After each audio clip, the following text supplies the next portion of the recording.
There's no place to escape to. This is the last podcast. On the left. Side stories? That's when the cannibalism started. Side stories. Yes. I have to massively sneeze. You want a tissue? No, it just didn't. It didn't happen. God bless you. What a special day today, Eddie. Yeah, you almost sneezed. I didn't want to keep that beginning. I didn't want to keep that beginning to the show because it's not good radio. Not being able to sneeze. Yeah, because a sneeze itself is bad radio. Yes. But not even being able to deliver on that bad sneeze. That's just silence. That's worse. Yes. Welcome to Side Stories. My name is Henry Zabrowski. I'm sitting here with Ed Larson. Hello. And people were asking, when are we putting out our content from Contact in the Desert?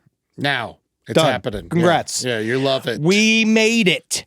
So we're not doing nearly as much as we did last year. I am going to tell you that. But so we're putting out the best of the best of what we got from that weekend out here to all of you. And this is a really great interview. We pretty much got the guys that they said no to everyone but us. Yes, we were the only people to speak with Jeremy Corbell and George Knapp. Yeah. And it was really nice because I got to straight up ask George Knapp if he would be okay with being my father. Yes. And I'm pretty sure I asked I'm him. not going to spoil it. We're not going to spoil it. Yeah. He might do it. Because the answer is no. I think it was maybe. It was a solid. say no. It was a. He didn't say, I don't think he said no. He was The audience will decide. He was railroaded, but that's what we do best. Oh my God, yeah.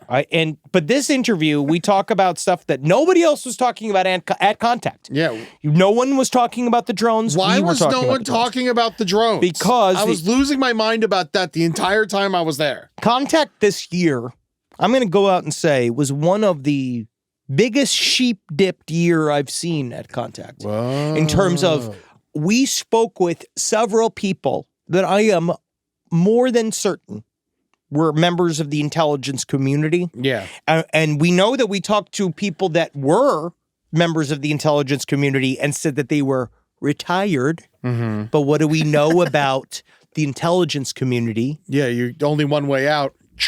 Gosh. The old Epstein elevator, right? That's the only way fucking out, man.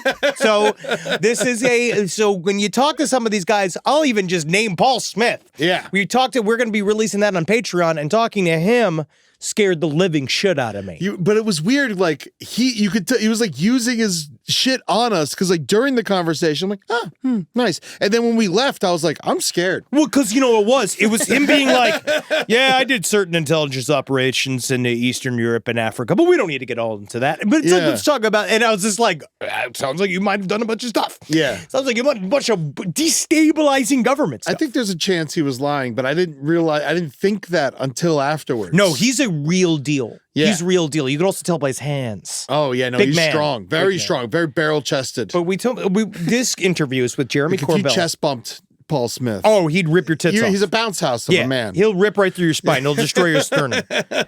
But we talked with Jeremy Corbell and George Knapp. Now, people have varying opinions on Jeremy Corbell. I've actually really gotten to know Jeremy, and I have a good time with him. He's a hot shot. He's a hot shot. I like him. Those guys coming in there, it was like, because Jeremy goes everywhere with like 5 cameras around him. Yeah. So he walks everywhere with the phalanx of cameras, and then George Knapp couldn't give a shit, man. Yeah. George Knapp is the coolest man to live. All I want to do is smoke a cigar with him, and I don't even smoke cigars. Yeah. I want to do manly stuff with him. Yeah, I want to play with leather. I want to go out there and I want to get a whip. Yeah. Yeah, I want to get some leather and whips. Yeah. Oh, that's what we should do. We should gonna take him to like a Polish Spitz and let's get whipped by palms and stuff like that.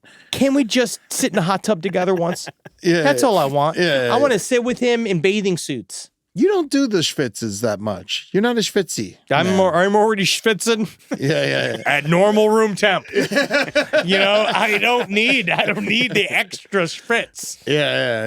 It's good for you though. Apparently. Yeah, you love it. One day I'm going to get you in there. I swear, I've been doing cardio more. Yeah. So I've been back to sweating. No, but that's, this is so you don't have to do cardio. You just sit there and sweat. Oh, that's what fat guys do. Yeah, it's very Wow. nice. Yeah, That's it amazing. Gets the toxins out. I really got to start being more fat. Yeah. Jeremy Corbell was cool. He came to our comedy show, sat front row like he was like the king of Jerusalem. But I felt really bad because we were talking mess at him immediately. But he had a great sense of humor. Yeah. And that, like, to be honest, I really appreciated the support from Jeremy coming out to the comedy show because to me, it I shows loved it. we're having serious discussions, but we can have fun with it. Amen.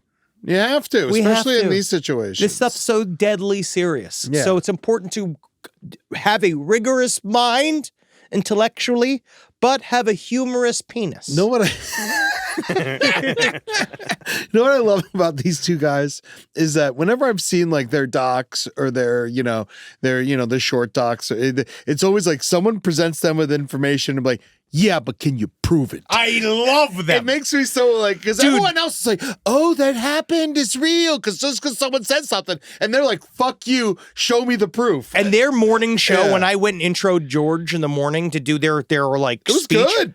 that was the best thing I saw at Contact. Knapp was hilarious. Knapp was amazing. Yeah. Like, so that's what I was saying before. Like, I really like Weaponized, but watch their special presentations. They do great work. George Knapp broke down Disclosure so much better than anybody else I saw the entire week. He talked to us like we're all normal people and not crazy. Yes. Which is like everyone else there is just like, this is what happened. This is how they ripped me to shreds, and the. But George Knapp couldn't be more of the real deal. So anybody that he likes, I like. Yes. So Henry likes himself yes. and me. Because I don't know why they even talk to me. Well, because I know you. Well, no, they like you. I actually think they like talking to you better than talking to me. I'm pretty certain they're super relieved when you're there. But now listen to our Side Stories interview with Jeremy Corbell and George Knapp of the Weaponized podcast. And George Knapp, Las Vegas investigative reporter extraordinaire, and normal co-host of Coast to Coast AM. Yeah, we're going to take him to the, what's the place I want to go to? We're going to definitely take him to Golden Steer. Golden Steer. We got to Also, take him. I'm putting this out here right now. If somebody has a connection to get us a reservation at Golden Steer, We'll pay. I will invite you What? We're going to go with a random person? if they're good. If they're well, we could talk to you. I'm going to talk to you first. But if you can help us, if somebody I can eat in front of you. If somebody can hook it up, this is how we're all gonna hang out with George Knapp. Yeah. no. Understand that. I want to spend too much money on George Knapp. I want to take him out like he is a hot lady. I want to take him out like he's that. What was that? It was the lady from True Detective, Alexandra Daddario. Yeah. I'm gonna I was treat thinking him. Charo. Yeah, sure. George Knapp, Charo, can't tell the difference. Enjoy this interview. Live from your grave. All right, bring us in, baby. All right, let's first talk about, we're not going to talk about the fact that we all talked about how to get heroin together. And we're not going to talk about the fact that we're talking about how we can distribute that heroin in a bunch of different ways. All right, so let's just we'll cut all that out. Cut all that out. We'd like to bring to your attention that we have the Taylor Swift and Beyonce of Contact in the Desert here. They are the two hottest individuals in this building. They're coming for you. Which one is Taylor and which one's Beyonce? You're Taylor Swift. Yep. You're Beyonce. Oh, thank God. Yep. That's how I think. That's how I'm going to put it because you write the hits. You dance. She's a Yeah. You can really, really dance. We have here two of the foremost names in ufology, if that's bad for them or not.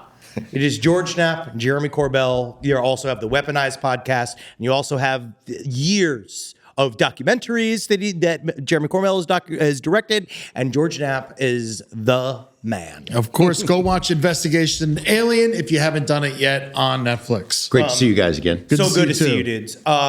First of all, how's the contact been? You just got in right today. You guys just started this. Oh, straight up, yeah. Just jumped in today. It was great, man. Do you ever feel paranoid the fact that you guys got a lot of cameras on you all the time? Yeah, but I kind of feel like we do that whether we're at an event like this or not. you Yeah. know? Yeah. We're happy to be here and interact a little bit. I get a little claustrophobic in big crowds anymore. I mean, bet. maybe it's a function of getting older or something, but get a little bit like that. We were at an event in Oregon, most fun UFO event in the world maybe McMinnville UFO Fest 2 weeks ago. Yeah. Get to meet a lot of people. It's a lot of fun. People drink, put on alien costumes. It's a gas. Yeah. It's like no other UFO event that I've ever been to. But you meet a lot of people, shake a lot of hands, take a lot of selfies, and pick up a little bug. I know I did. We call it concrete. Yeah. Yeah. Concrete. Concrete. That's what you got. Concrete. And so, 9 days in after catching this bug, we're back into the middle of it. I hope to spread it a little bit. Oh, I please. want a piece of you. I'll take any Yes. part of your DNA inside of me. It's not going to help you. No, I mean I don't know. You seem strong. Speaking of which, I really want to, before we get into anything too deep, we kind of talked about it a little bit. Henry's father passed away 2 weeks ago. It's been rough, but we are interviewing people to be his new dad. and if you want to take you on, are high on the list. if Mr. you want to Knapp. take on this project, Look, there's a lot of discipline in my household, okay? So I'm just saying. George, what's sex? This is going to be rough, man. Trying to think of where to begin on that one. So how basic do we get? Please tell me what sex is. My wife is begging me. Please tell me how to be with her. Oh, I knew it was going to go this way. Yeah, I'm sorry, guys. I'm sorry. Yeah, no, we'll talk after. George. I'll get you later. You guys have been at the tip. You're the tip of the spear of a lot of information right now, and I don't even really know how to sum up where the hell we're at, because it feels like there was a big disclosure push, and it felt like there was a lot of stuff going on, and then it does sort of feel like it sputtered out, but it then created a whole alt world of information that you guys are really kind of like delivering in packets at a time. Like, do you feel overwhelmed with the fact that you're kind of on that path and you have that? I mean, you've always been, but like, it feels like it's hotter than ever. Yeah, it's hot, and it's manifests itself in so many different ways on so many platforms.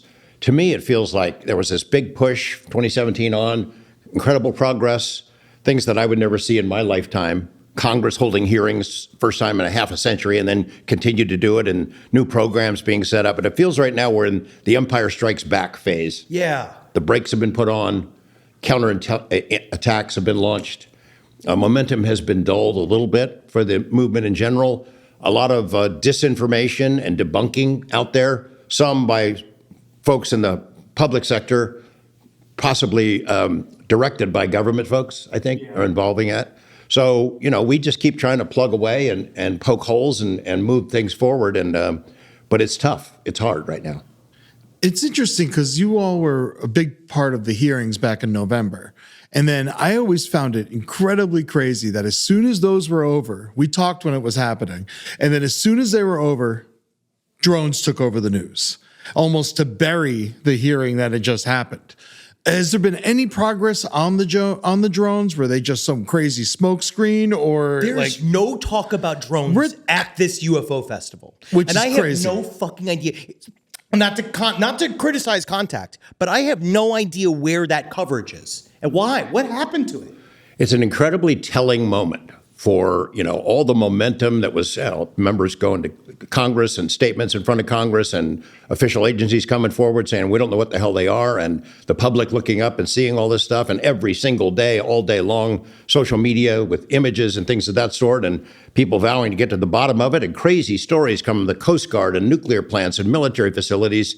And then the FAA, which is part of this investigation, and had issued these joint statements with the FBI and other agencies. We don't know where these are coming from, but we're trying to get to the bottom of it. And then the White House says, oh yeah, the FAA authorized those, and then it all goes away. Obviously, the FAA didn't know they authorized all those drones. They had no idea what the hell they were talking about. The White House said it. To me, that's bloody handwriting on the wall that they are not going to give this stuff up. It basically cut the nuts off of the FBI and the FAA for their attempts to get to the bottom of it, for the White House with no explanation to, like a magic wand, wipe it off the face of the earth and demystify this mystery, right? Yeah, it's fucking crazy. I mean, it's crazy that we haven't heard more about that. I think it was the FAA was like, well, if we were informed, we didn't know. The fact these were over military bases and it just kind of wiped away. I do find it weird that there's not more talk about that here, but also what else do we have to go on? These come in waves, right? So we'll see it again. But I mean, that technology, whatever it is, it's scary. If that's us testing this stuff, Really? We tested it 17 nights in a row at Langley Air Force Base and didn't tell them. We shut down Wright-Patterson Air Force Base. We flew it over nuclear power plants and freaked people the hell out. The 3 bases in the UK caused all kinds of trouble. Plant 42 here in the desert, not far from here. These drone incursions over ironically, the place where we are developing our next generation of drones. These drones shut things down. You can't track them. You can't see them coming in. You can't track them when they leave. You can't bring them down, according to our buddy Chris Sharp in the UK. They use the most. You saw people do. I saw a couple of those where you saw another drone approach something that looked like an orb, and then you watch one take out the drone, and we're like, what is happening? Drones are the new swamp gas. Drones are the new weather balloons. They're the all-purpose explainer. Oh, yeah, that's just a drone. Don't pay attention to it. In the meantime, maybe they are ours. I hope they're ours, but that's not how all of officialdom seems to have acted. Because if it's ours, why would we show it to everybody in such a public way? Why would we freak the public the hell out? Now, I will tell you, I've shared this with some of the government insiders that Jeremy and I deal with. Said, look, if this is not an exercise or a sociological study of how the public would react to mass sightings over a large area and extended period of time, somebody should be studying it. How would we react if these unknowns were in our sky being seen by millions of people night after night after night? Well, public didn't panic. There was a lot of interest in it, a lot of scuttlebutt and discussion. Nobody panicked. Nobody ran for the hills. Nobody stockpiled guns and ammo because they already loaded up on all that stuff. We're good. The public handled it just fine. They just want to know what was going on, and they got butkus from the public agencies. So if we're not going to learn anything from America, I think it's safe to say at this point, our government isn't going to tell us anything. Well, because it feels like the new administration's even more has a Christian bent, and they really are. I was reading about the 7 mountain philosophy this morning about the idea of the 7 mountains that the Christian nationalists want to sort of take over, which is like family, education, media, entertainment, business, and government. Oh, just that? Yes. Okay. And that there's something about that also seems to be happening. We know that there's an evangelical streak in the military, and they're scared of the shit. Yeah. But if we're not learning anything from us, are there other countries that have information that seem like they might be more willing to share than America, like India or something? You'd hope. I mean, I suspect a lot of the countries around the world that are allies of ours, or were until recent times, take their cue from the U.S.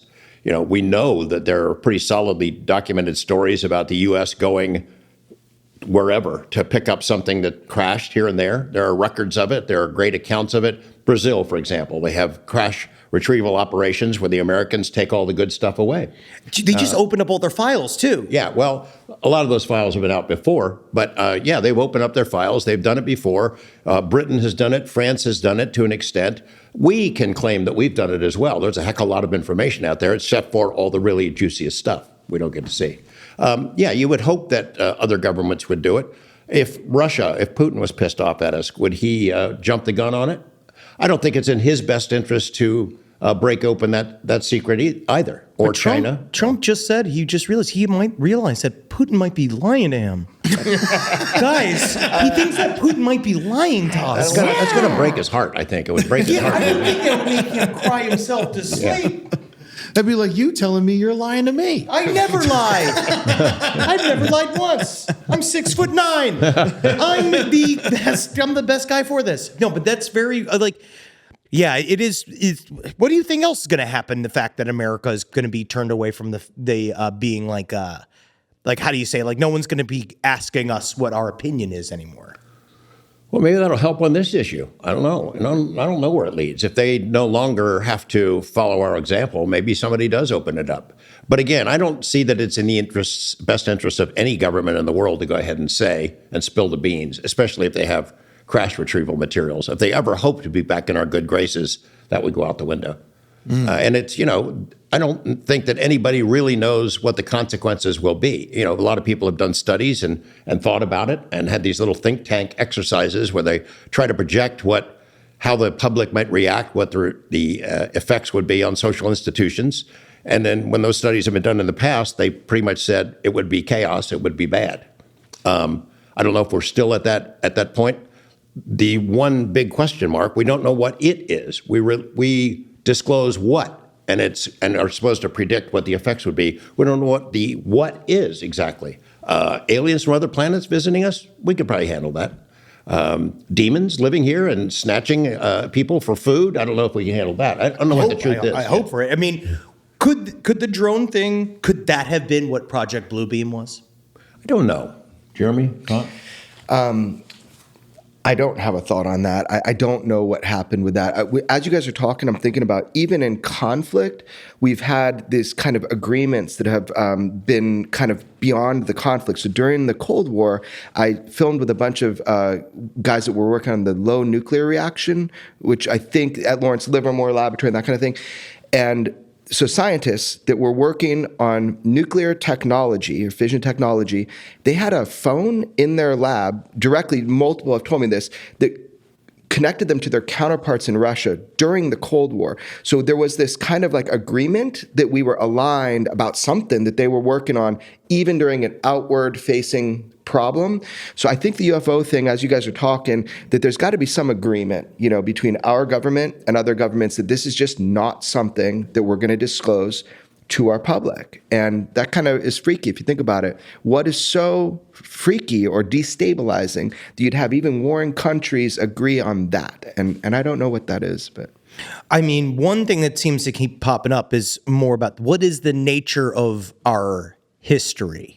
It seems to be a lot of people are very, very concerned that there's some sort of proof that we weren't like natural, that humans aren't a quote unquote natural extension of consciousness and that we were helped. That idea has been kicking around a long time. Yeah. First time I heard it was from Bob Lazar. He had said he read this stuff. He said, I don't know why I was allowed to read it. It has nothing to do with my job, why they showed this to me, but that humans had been genetically manipulated more than a few dozen times by them, whoever they are, and it created us. Could people handle that? I suspect eventually they could. Right? I feel like at that point, what's the difference between that? If you're already like a creationist or if you believe anything like that, what's there any different? Well, it depends on what the ultimate product is supposed to be. If the aliens are genetically manipulating us to get to what point? Like chickens with giant breasts? Hopefully. Please. we're getting there. My God, please. I could get me a 5-leg chicken. I'm ready to go. You could become one. Yeah, I want one. You don't know what the it is. So and I suspect I don't know anybody who does know. Jeremy and I working at this a long time, and I don't know anybody who knows the ultimate truth to what it is that is not being revealed. Maybe nobody does. They got bits and pieces of the story. They put together what they think the truth is. But how do you make an announcement like that, and it stops here? And you think people aren't going to have other questions beyond whatever here is? Of course they are. They do certain examples with it. I kind of see they're doing it with Epstein, right? They're doing it with they said we released the files, and then the files are a bunch of gobbledygook and mostly just kind of like names on paper and numbers on paper. And then now they're saying our former YouTube star, now FBI director, Dan Bongino, is now he's saying that they got the video of Epstein getting choked. And I think it was being done by Elvis. He made the official announcement on that. That's good. Yeah. But it's like I feel like the waters are truly muddier than they've ever been almost. And they're being intentionally muddied now more than I've ever seen. And we've seen that directly, that as this kind of push for transparency goes and you get public interest and excitement, and we started actually making waves in Congress, man, the intelligence agencies have flooded the zone. And I can tell you that from personal experience, the number of people from different agencies that have overtly come and tried to talk with me and George about the topic, it shows me the level of interest, and it shows me that they're flooding the zone and trying to control the narrative. And that's fascinating. I don't know what that's going to do. We've been saying something on the podcast since it started, and even before then, the closer you get to the goodies, the harder the pushback becomes. And we're seeing it right now. It's real. Yeah, because you guys are really like, you got some heat talking about we were talking a little bit before this where I was saying about the idea that we're going to bust the false flag. We're busting that false flag right here. We're going to fucking stop it in its tracks. What is the false flag? They're going to make some form of announcement that the aliens are on their way. That's what people were saying. And Yes. so the thing is, they were kind of whispering it. So I was just trying to take the quiet part and make it loud and say that I personally think that's absolute bullshit. I know where that comes from, that kind of rumor mill. I know who's been spreading it. And to me, it seemed very dangerous because people would be approached who's like an influencer on YouTube or something, and they're told, hush, Henry. Big fat idiot. They, I'm ready for talking points. did they come to you yet and tell you, hey, you got to be scared, this is going to happen? So that's on my show. When I made that statement, people cut it up and make it seem like I'm calling that there's going to be some Project Bluebeam thing. What I'm saying is simple. I'm saying that people are being told that, like very seriously.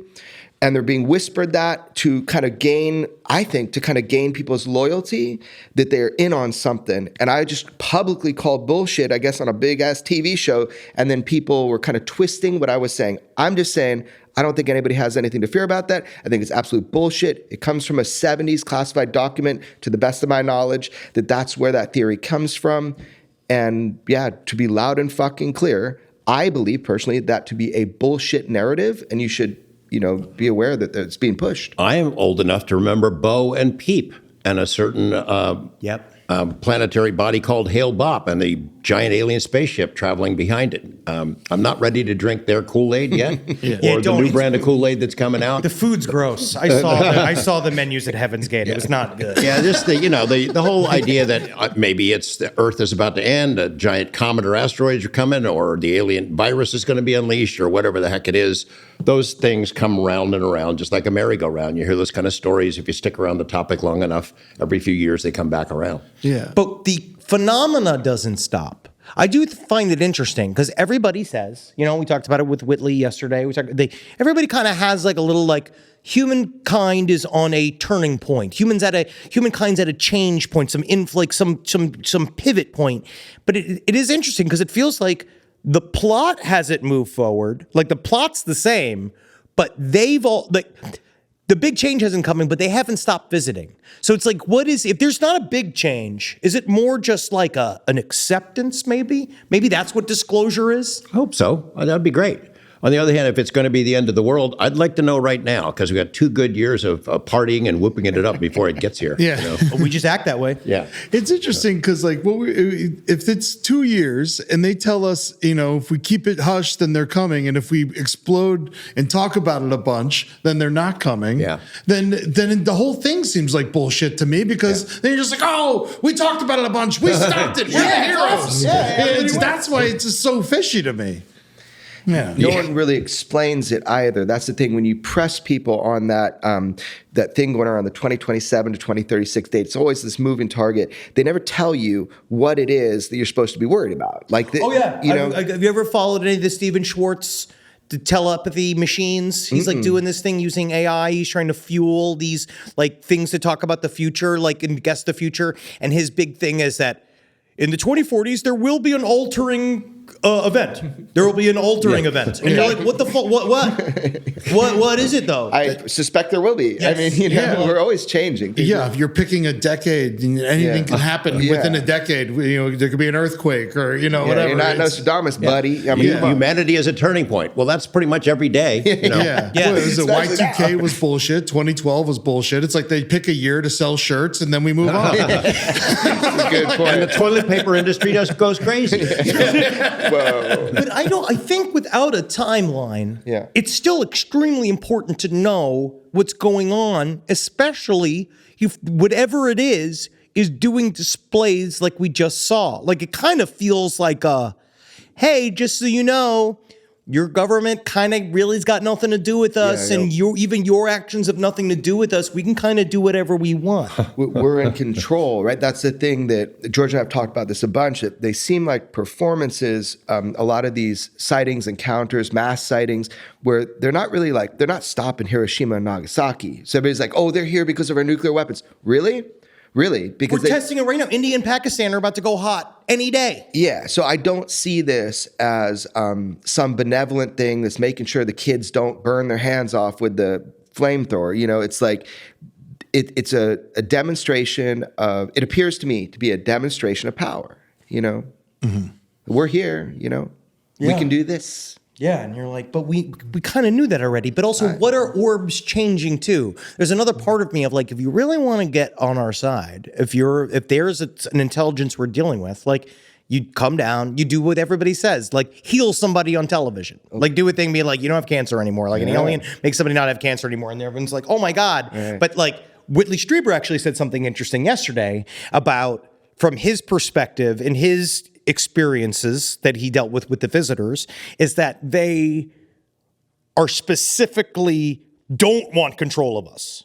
That they specifically are like addicted to us. Oh, that's what he used a term that was like Zins. Literally, they said that he had an interesting idea, which is like deep into conjecture zone, but the idea that they are a group mind, they're a hive mind maybe, and that because we are each an individual, we're like little television shows for them. Or the Kardashians. We are, yes, we're them. They come down here, we're filled with drama. We have this little life that's filled with all these actions and all these emotions, and they are so vast and beyond that they're just like, look at this shit. Yeah. We're the cosmic drive-in movie theater. You know? Yeah. Come look at the yokels. Yeah. But I love the theory that they are us, the Greys are us from the future, and they're coming back to check out like where it all went wrong or where it all went right and stuff like that. But the thing is, if that is true, which is a really cool theory and fun to get stoned to, but when? Like, is it thousands of years? Is it hundreds of years? Like, time travel? Like, when are we going to discover time travel? Like, do we already have it? Like, there's so many ifs to it, but it is a really cool theory. And I love the fact that the phone is the link because your eyes get bigger, your neck turns, it's stuff, we're slowly turning into something else. Yeah. And so I don't know. I mean, you guys obviously know way more than I do, but does that seem plausible that it is us? Yeah, I mean, I've spoken to Michael Masters a lot. That idea has been around for a while, but he's sort of made it a specialty of his. We had him in that Netflix show and traveled around with him for a few days, and it's at least plausible. And, as an anthropologist, he has to take a look at it. And it's done some fun stuff. I recall when I first started on the UFO road, in a paleontology book, they speculated about what dinosaurs would have looked like or evolved into if they had survived, and they look a heck of a lot like aliens, reptilians. Yes, they've said this. They're like, it just so happens that, whatever was the farthest ancestor of the bonobo is the one that got the consciousness gene or whatever. Like, it could have been reptile people. Yeah. We're going to be on a different timeline completely, and we can see that. We have created a synthetic sentience basically now, right? With AI, we have created, and they're aborting them when they get kind of rowdy and they don't know what to do with them. It's true that they have aborted versions of AGI because it's fighting back. But think about it this way: so you're the daddy, right? You create this sentient synthetic intelligence. It has a different perspective of time than you do. We have singular lives and even humanity itself. But once this baby gets going, it's going to have instantaneous recall. It's going to be on a totally different timeline than human beings are. So all of our kind of sight of how the world's going to unfold is going to look very different to a synthetic sentience that is not constrained in time the same way that humanity is.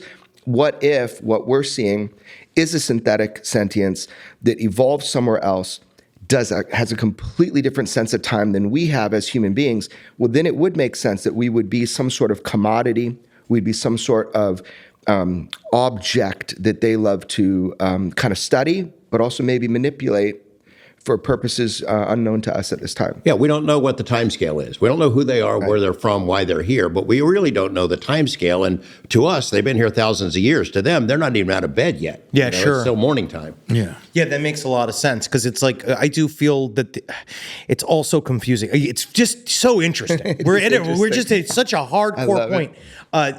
Before we let you go, I want just like, can you do a thing where it'd be like, where should people be looking at right now? I just saw another whistleblower thing on Reddit that talked about how it was a long thing about how the billionaires are building human arcs and they're going to leave the planet. And they're going to do all this kind of stuff. And that's all obviously conspiracy theory. We've all heard that kind of stuff. But where's a big rich vein that people could go look at right now? Well, I don't know. Besides weaponized. Weaponized for sure. But, there's, as Jeremy said, flooding the zone is happening by government-related agencies and by the UFO community in general. There's so much content out there. Yes. Used to be, there'd be one issue of the MUFON Journal a month, and people could argue in that, and maybe 2 or 3 books a year that were worth reading, and a conference or two. And now there's a conference every weekend. There are 50 million podcasts. There are 10,000 different UFO websites and X sites and Facebook groups. And you can't take it all in. It's impossible. And there's so much flotsam and jetsam mixed in there, a bunch of real crap that's made up. It's healthy to go ahead and take it all in, but it's healthier to have your own standards of skepticism and take it all with a grain of salt. There's a lot of crap out there, and it's a lot of crap on purpose. I don't know that I have a specific source where to send people or not, but you know what I'd like to see? I was thinking about this, is if I could kind of separate into a different entity and focus just on one thing. I wouldn't focus on the UFOs. I would focus on the disinformation and misinformation using social media to get people to believe certain things about UFOs. Look at personal attacks and just, I don't know if they're bots or they're groups of people, but find those connections. That's how you'll kind of learn more about the UFO thing, is see who is influencing this conversation in official capacity by our intelligence agencies or even small groups of people, taking down certain people's posts on Wikipedia about their lives. If I was going to investigate the UFO field, forget the saucers. I would go after the people and try to find out who is manipulating the conversation, what they're trying to make you believe, and why. That would be fascinating. Not just government manipulation, but billionaire manipulation. These big shot billionaires who are now deep involved in the topic, who say they're not. They try to pretend it's hands off, are deeply involved in it, are spending a lot of money on it. There's no way. We already saw it with Robert Bigelow. That's not that. And he was on our side. Yeah, I think so. And, we saw with the incoming administration, there are some really powerful people behind him, really wealthy people who flat out expressed their interest in the topic privately, too. Some of them whose names you don't know, who were talking to a group of us here and there about their interest in getting to the bottom of this. It now becomes apparent getting to the bottom of it does not mean telling us, the public, about it. It means finding out who has the technology and wresting control of it so they can start tinkering with it and control whatever that technology might be in years going forward. That's what's happening. Oh, they talked that was that one little conspiracy thread that I was reading that talked about, like, that's the crew that's going to become aliens. That the billionaires that leave on their humanity arcs are going to go, and then they're the ones that are going to come back. They're literally coming back as aliens, time traveling.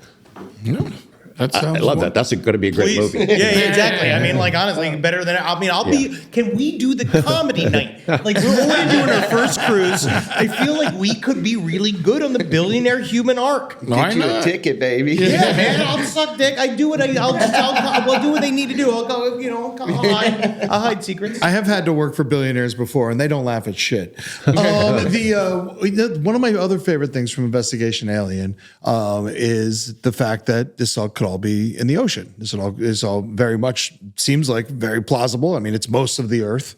If you're going to hide somewhere, pick where most of the Earth is.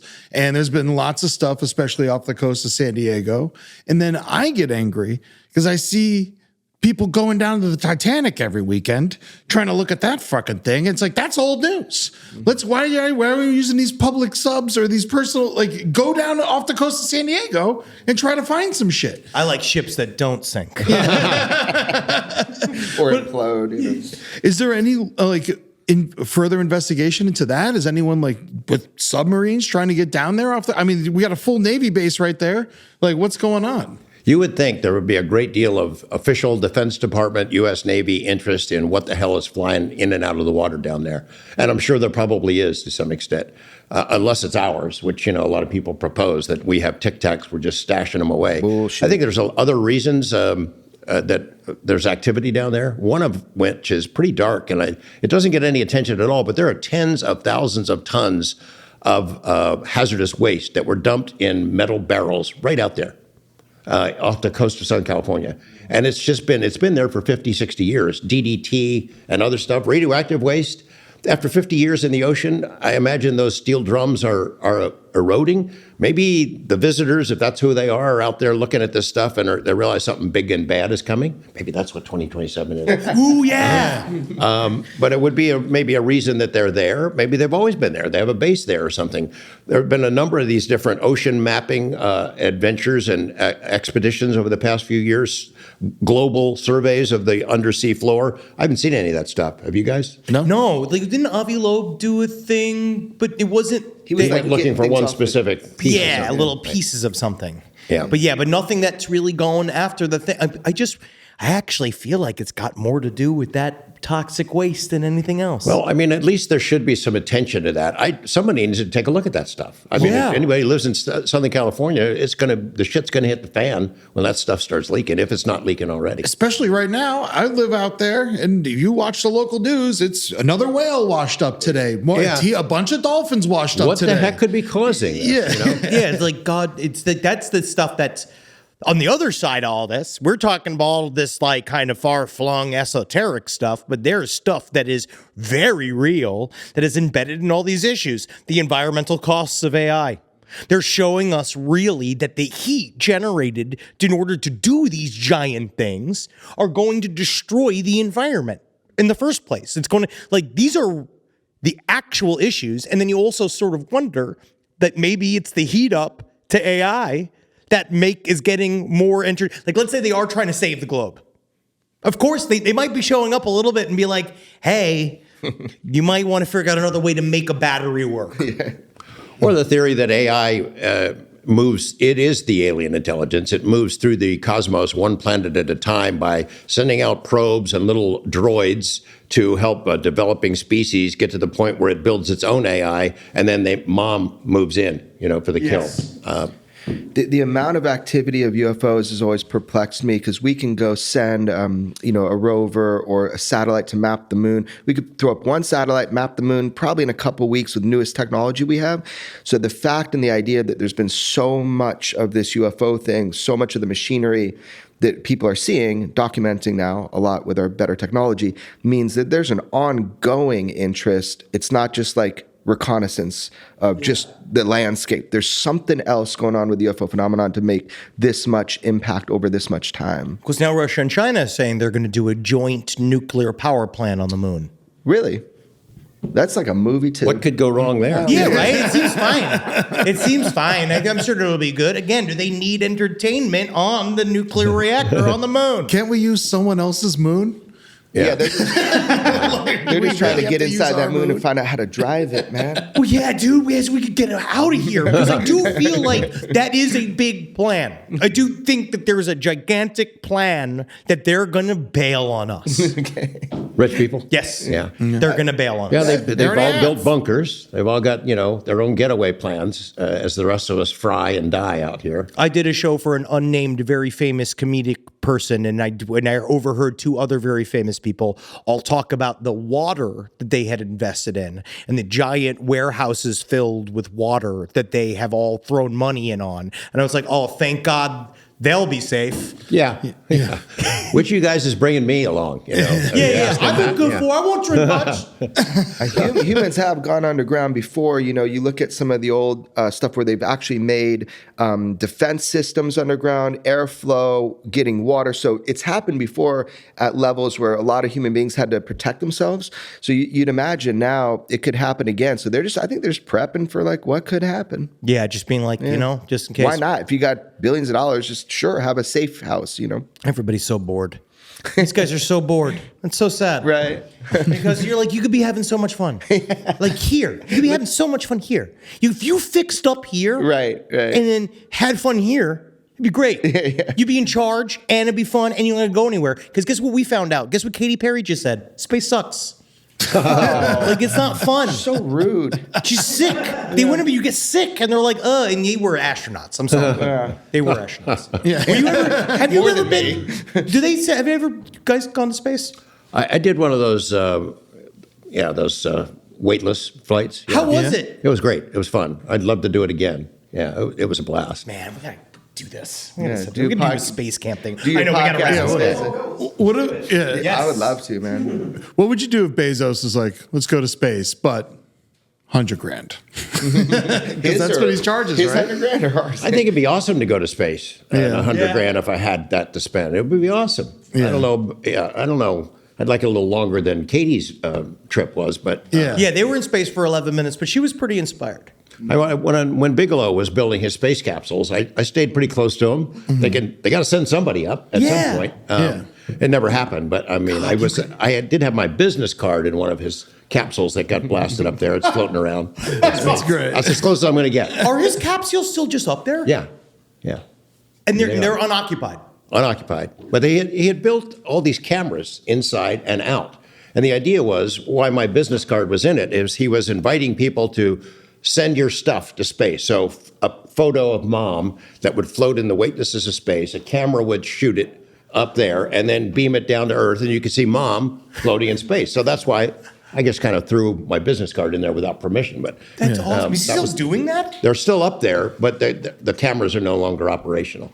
You know, the whole Bigelow Aerospace is kind of shut down. How about which the is a business shame. card? Is the number still good? Hasn't changed. I never answer the phone anyway.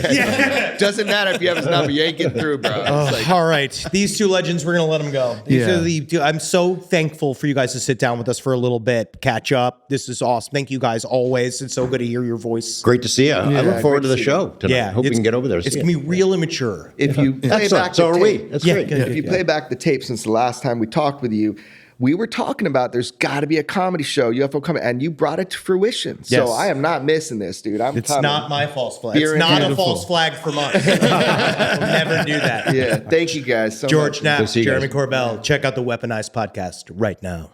Rise from your grave. Wow, what a great interview. Some of the best stuff we've ever done. They are great, man. I really do. I feel like we're finally like going past being, just interviewers. to Just them. shitheads. Yeah, we're getting there. We're getting yeah. Honestly, I thought was interesting about the entire thing was the fact that right behind us was the CNN room, Yes. which was empty. Nobody was talking to CNN. That's because they're a bunch of filthy liars. Because also there was a part of me that made me like, so you're fucking here, what, listening for the government? Yeah. The Cuck News Network. Yeah, fucking got your fucking ass. CNN, suck my fucking dick. That's not the news. The real news is what I hear from men at the weed dispensary. That's where I get my goddamn news. Weed and then. Yes, go to patreon.com/lastpodcast on the left to get news from us visually. And go to @LP on the left to get all the social network fucking cravings you have out of that little shit-filled hog existence you That's have. right, man. And you fucking go and look it up there. Yeah, you slip it in us and take it out and put it right back As in. long as it takes a hit. You know what I mean? It's like, as long as we get a view. And you go to YouTube, our YouTube channels, LPN TV, someplace underneath, LPN Romantasy and No Dogs in Space, and the Foreign Report, Who's the Bee? Go subscribe. Dude, it's free. These new Hoopagoo HGX2 Are so episodes, fucking good. they're going to be people are going to go crazy for the new season. It's going to so be good. amazing. It's coming out pretty soon. I can't wait for y'all to hear it. But Well, hail Satan. yeah. And hail George Knapp, hail Jeremy Corbell, hail Contact in the Desert. I fucking love them. love that I place. love that it exists. It needs to exist. I'm And we'll- so glad we go. And hopefully we get back. We will come back next year. You never know what's going to happen. Who knows? Yeah. All right, guys. Bye, fuckers. Yeah.